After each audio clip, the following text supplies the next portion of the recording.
do you think about it? And that's about as far as it went. Right.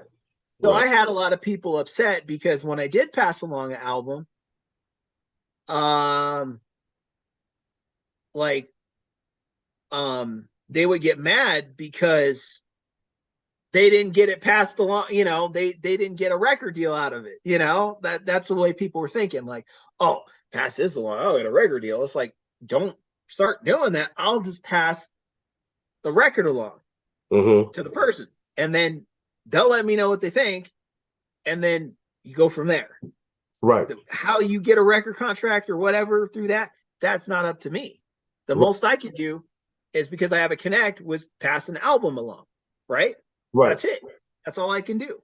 Yeah. I'm not in charge of whatever record label. Yeah. But like that is the thing about business. Because a lot of people, in particularly in the entertainment field, in those particular genres of business, they're opportunists. If you're Yes. opportunist, then you're looking for an opportunity, then Yeah. to better yourself and yourself alone. And in doing so, they befriend a lot of people along the way. This is where the problem comes in, of disloyalty, real friendship and false friendships. Yeah. It makes it sound like, when I look at the Paul McCartney and Michael Jackson thing, I think that this is an older guy mentoring a younger guy, Yeah. right? Absolutely. Who's talented, who is talented, and Paul McCartney does make mention of that. Of the world knows the man was talented. Uh, but now, how was he really being guided is another question. I Yes. don't see Michael Jackson being in control of himself solely at that particular time, right? Um, I know his father had possibly some input. Uh, Yeah. Another one, Dionne Warwick, may have had Mm-hmm. some input. These were the influential people in his life who seemed to, as far as we really know, the information that's been put out there public, who Michael Jackson would possibly follow the advice of. Yeah. So I couldn't see, thinking about it, of course, and this is hypothetically, Michael Jackson telling Dionne Warwick, yeah, I'm going to go ahead and should I go buy the collection, the Beatles collection? I know John, and not John, but I know Paul and them may want it, but they really don't have the money to get it. Should I go get it? Uh, and if Dionne Warwick, or one of those influential people in his life, would have said, no, don't do that, or at least offer something, a financial solution possibly, to Paul, to where he can feel included. Uh, I don't think that conversation ever took place. Probably not. I wouldn't. I don't have anything that would suggest that it did. I don't think Michael was being malicious. I believe he was being led, uh, from a person who believed that they were trying to teach him business, Mm-hmm. and the entire understanding of what he was told about buying that collection was wise from a business perspective. It was very wise. But now, when we talk about the other component, the compassionate component of a friend or someone who's befriend you, uh, that you control their life's work. To me, I just have a problem with that. Yeah. That I saw this. I'm into. I come from the Ninth Ward in New Orleans. I'm into. I grew up on R&B and rap music. Excuse me. One of the more prolific groups that came out of New Orleans was called Cash Money, right? Cash Money Records. This is a rap group. This is a rap company, at least. Lil Wayne. This is where the birth of Lil Wayne comes from. Cash Money. I remember those guys when they were young, coming up, when they were trying to build what they did build into an empire. The CEO and pretty much the one in control, they called him Birdman, right? So it got to a point where Birdman took, the artist Lil Wayne, and really he grew. Lil Wayne really grew into something that was tremendous. that the world, it transcended hip hop. I mean, every pretty much genre of music that's out there, from rock and roll to even country, Lil Wayne has been involved in. So he made himself an iconic figure, right? Now he had the same issue with Birdman at the time, the CEO, pretty much co-founder of Cash Money Records, to where it came a time where as he grew through the business, he made enough money for the record label. Now he says, well, let me go ahead and buy my collection. And Birdman tells him no.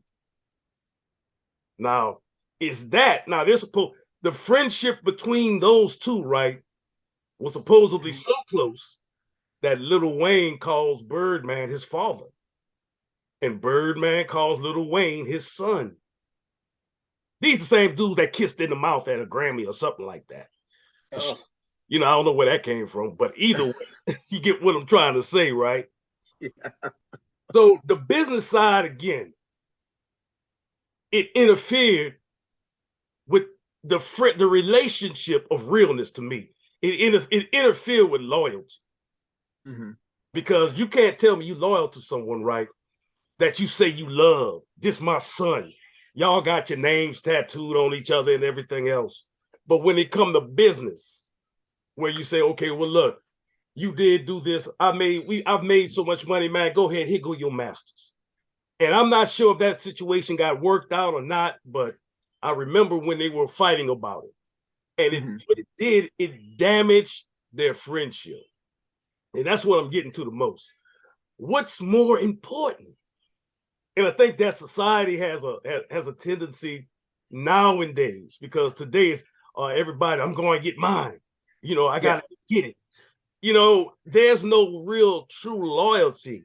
It seems like people become more opportunist for an opportunity for them to be the name without putting in the years and years of effort and work. So I looked at the Paul McCartney situation with Michael Jackson. It made me think of the Cash Money situation, right? Okay. And the thing is that they were really beefing with each other. I'm talking about bad. And it's crazy because a person that, if I call you my son, right, and you call me your father, that I relate, you know, we may not be blood related that way, but we have affection for one another that way. Money shouldn't come between us. If I'm already rich, I'm already a millionaire. If anything, we should be thinking about doing things collectively only. And if that was a position you wanted to take, to be a better businessman by buying your collection, then have it. Yeah. Because you made so much money for the company. Yeah. You've done, I mean, a lot of money has been made. How much money you want? This is what I never get I never understand with some of these guys, man, especially in entertainment. How much is enough? And look like it's never enough, because even when they get the money, they're still not happy. Yeah. Man, I look at Lil Wayne, man, and all the money that brother made, and he's very talented, but to me, it looked like he's missing something. He looked like he's halfway there, not all the way there to me sometimes. Okay. You know, he's heavily medicated with drugs for the most part. That I can see. I'm not saying that's what the man's about, but from what we see. But he has such a gift in what he does. I mean, he had a song called The Best Rapper Alive, and I think that at that particular time, I look at him higher than I do Jay-Z lyrically. I look at him higher than I do some of those guys that may have called themselves iconic in this particular genre of music, rap music. But I do see him as well. I don't see what I feel to be a complete person. And that may be because of what the industry brought to him. Because you make a lot of alliances, but you create a lot of enemies, whether you realize it or not. So I don't see the music industry that Michael Jackson, Paul McCartney was involved in being any different. They're backstabbers, man. there's people that I could imagine sit right at the table with Michael Jackson and Paul McCartney and talk to them as though they're, friends, leave the table and talk distastefully about Michael Jackson or Paul McCartney. Mm-hmm. You know? So that's kind of an environment that you got to get used to dealing in.